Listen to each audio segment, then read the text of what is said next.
नमस्कार साथियों, केदारनाथ यात्रा की तिथियां घोषित हो चुकी हैं। कपाट खोलने का समय और दिन निर्धारित हो चुका है और ऐसे में आप सब लोग केदारनाथ यात्रा की तैयारी में लगे होंगे। तो आज के इस वीडियो में मैं आपको सारी जानकारी दूंगा कि केदारनाथ यात्रा की जाने के लिए किन किन विषयों पे ज़्यादा ध्यान देना है और आपको क्या क्या तैयारी करनी है। वास्तव में केदारनाथ की यात्रा हरिद्वार या ऋषिकेश से ही सही मायने में आरंभ होती है। हरिद्वार देश के लगभग सभी बड़े और प्रमुख शहरों से रेल मार्ग द्वारा जुड़ा हुआ है। हरिद्वार आप ट्रेन से जा सकते हैं। यहाँ से आगे जाने के लिए आप चाहें तो टैक्सी बुक कर सकते हैं या बस से भी जा सकते हैं। पूरे विस्तार से मैं आपको बता रहा हूँ इस वीडियो में, तो आप पूरा वीडियो देखेंगे तभी आपको पूरी जानकारी मिलेगा। और आप अपनी यात्रा सड़क मार्ग से शुरू करते हैं तो ऋषिकेश आपका बेस पॉइंट होगा और ऋषिकेश से केदारनाथ 230 किलोमीटर की दूरी पर है। गौरीकुंड अंतिम बिंदु है जो सड़क मार्ग से जुड़ा हुआ है ऋषिकेश से 216 किलोमीटर। गौरीकुंड से केदारनाथ मंदिर की जो दूरी है वो 16 किलोमीटर है और वो ट्रैक करके जाना है, यानी कि पैदल जाना है। लेकिन और भी कई ऑप्शन हैं जो कि मैं आपको इस वीडियो में बताऊंगा। वास्तव में देश भर से तीर्थयात्री इस बार 2022 की केदारनाथ यात्रा का इंतज़ार कर रहे हैं, क्योंकि पिछले 2 सालों से कोविड होने के कारण केदारनाथ की यात्रा बहुत सीमित रखी गई थी। उत्तराखंड में 4 धाम यात्रा का गठन करने वाले अन्य 3 मंदिरों के विपरीत केदारनाथ मंदिर तक सड़क मार्ग से नहीं पहुंचा जा सकता है। बिल्कुल मंदिर तक, केदारनाथ के मंदिर तक पहुंचने के लिए 16 किलोमीटर की कठिन यात्रा करनी पड़ती है।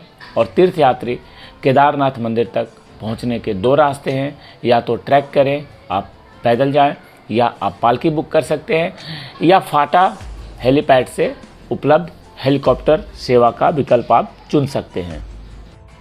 केदारनाथ मंदिर तक पहुंचने का सबसे सुविधाजनक और तेज़ तरीका हेलीकॉप्टर से है। केदारनाथ यात्रा हेलीकॉप्टर द्वारा देहरादून से भी उपलब्ध है। आप देहरादून से केदारनाथ यात्रा सीधा केदारनाथ मंदिर तक जा सकते हैं। उसमें लगभग 50,000 रुपये एक व्यक्ति का किराया होगा।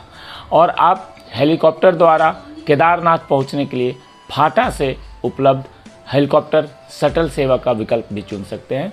फाटा से केदारनाथ मंदिर के लिए शटल सेवा की लागत लगभग 2500 रुपये एक साइड का है। दोनों साइड मिला करके 5,000 रुपये का चार्ज है।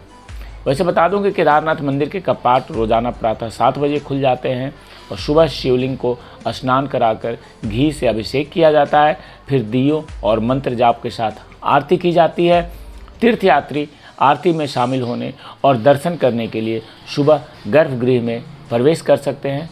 दोपहर 1 से 2 बजे तक एक विशेष पूजा होती है, जिसके बाद मंदिर के पट विश्राम के लिए बंद कर दिए जाते हैं। शाम 5 बजे मंदिर के कपाट एक बार फिर दर्शनार्थियों के लिए खोल दिए जाते हैं। शाम 8:30 बजे से 8:30 बजे तक एक विशेष आरती होती है, जिसके दौरान भगवान शिव की 5 मुखी प्रतिमा का विधिवत श्रृंगार किया जाता है। भक्तगण केवल दूर से इसका दर्शन कर सकते हैं। रात्रि 8:30 बजे मंदिर के कपाट दर्शन के लिए बंद कर दिए जाते हैं। यदि आप केवल 4 धाम यात्रा या यहाँ तक कि केदारनाथ मंदिर की यात्रा की योजना बना रहे हैं, तो आपको मंदिर के खुलने की तारीख जानने की अत्यंत ज़रूरत है। केदारनाथ मंदिर के खुलने की तिथि अक्षय तृतीया पर निर्भर करती है। अक्षय तृतीया या आखा तीज बैसाख महीने में शुक्ल पक्ष की तृतीया को मनाई जाती है। अक्षय तृतीया का दिन बहुत ही शुभ माना जाता है। हर साल इसी दिन के आधार पर केदारनाथ मंदिर के पुजारी केदारनाथ मंदिर के कपाट खुलने की तिथि की घोषणा करते हैं। और इस साल 2022 में केदारनाथ मंदिर 8 मई को खुलेगा और इसी दिन से 4 धाम यात्रा अगले 6 महीने तक चलेगी। यानी कि आपके पास पूरा 6 महीने का समय है।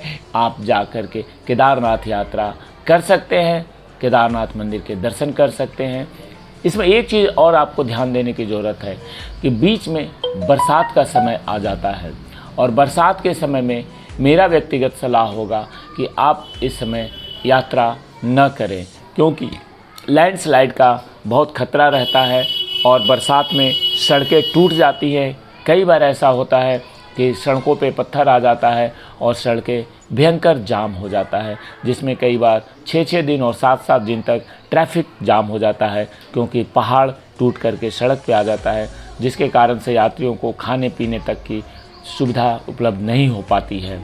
तो हमेशा प्रयास ये करें कि बरसात के महीने में इन 4 धाम की यात्रा को अवॉइड करें।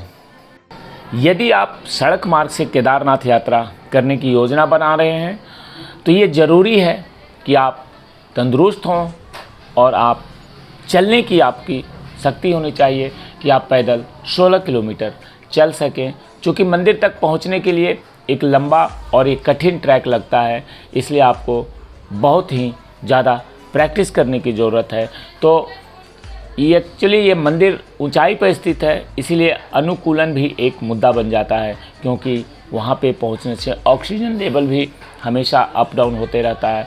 तो इसलिए सुनिश्चित आप कर लें कि अगर आप इस तीर्थ यात्रा को करना चाहते हैं तो कम से कम 1-2 महीने से पैदल चलने का प्रयास ज़रूर करें, ताकि आपको वहाँ तक जाने में किसी प्रकार की कठिनाई का सामना ना करना पड़े। और एक चीज़ और बहुत ख़ास ध्यान रखना है कि आप मैदानी क्षेत्र से जाते हैं तो यहाँ पे बहुत गर्मी होती है मई और जून के महीने में, परंतु जब हम केदारनाथ के आसपास, ऊंचाई के आसपास पहुँचते हैं, यात्रा के बिल्कुल नज़दीक जब हम होते हैं, तो वहाँ का मौसम मई जून में भी काफ़ी ठंड रहता है। तो इसीलिए यात्रा में आप गर्म कपड़े, jacket, innerwear, raincoat, ऊनी मोजे ये सब ज़रूर पैक करें, क्योंकि सूर्यास्त के बाद तापमान बहुत जल्दी नीचे चला जाता है और आपको ठंड बहुत ज़्यादा वहाँ पे है। दूसरी बात यह है कि इसके अलावा आप टोपी, धूप का चश्मा, सनस्क्रीन लोशन भी साथ रखें, क्योंकि सूर्य की किरणें दिन के साथ बहुत कठोर हो सकती है। जब आप केदारनाथ की यात्रा कर रहे होते हैं तो वॉकिंग पोल और टॉर्च भी साथ रखें। अंत में मैं आपको केदारनाथ मंदिर के इतिहास के बारे में थोड़ा सा बता दूं कि केदारनाथ मंदिर कैसे अस्तित्व में आया। इसके बारे में कई कहानियां हैं। इस मंदिर की नींव का सबसे पुराना उल्लेख नर और नारायण की तपस्या से संबंधित है। हिमालय के केदार श्रृंग पर भगवान श्री विष्णु के अवतार महातपस्वी नर और नारायण ऋषि तपस्या करते थे। उनकी तपस्या से प्रसन्न होकर भगवान शिव ने उनकी इच्छा पूरी करने के लिए ज्योतिर्लिंग के रूप में यहाँ सदैव के लिए निवास करने का वर प्रदान किया। स्कंद पुराण के केदारखंड प्रथम भाग 40वां अध्याय के अनुसार युधिष्ठिर आदि पांडव गण ने गोत्र हत्या तथा गुरु हत्या के पाप से छूटने का उपाय श्री व्यास जी से पूछा। व्यास जी कहने लगे कि शास्त्र में इन पापों का प्रायश्चित नहीं है, बिना केदारखंड के जाए यह पाप नहीं छूट सकते। तुम लोग वहाँ जाओ, निवास करने से सब पाप नष्ट हो जाते हैं तथा वहाँ मृत्यु होने से मनुष्य शिव का रूप हो जाता है। यही महापथ है।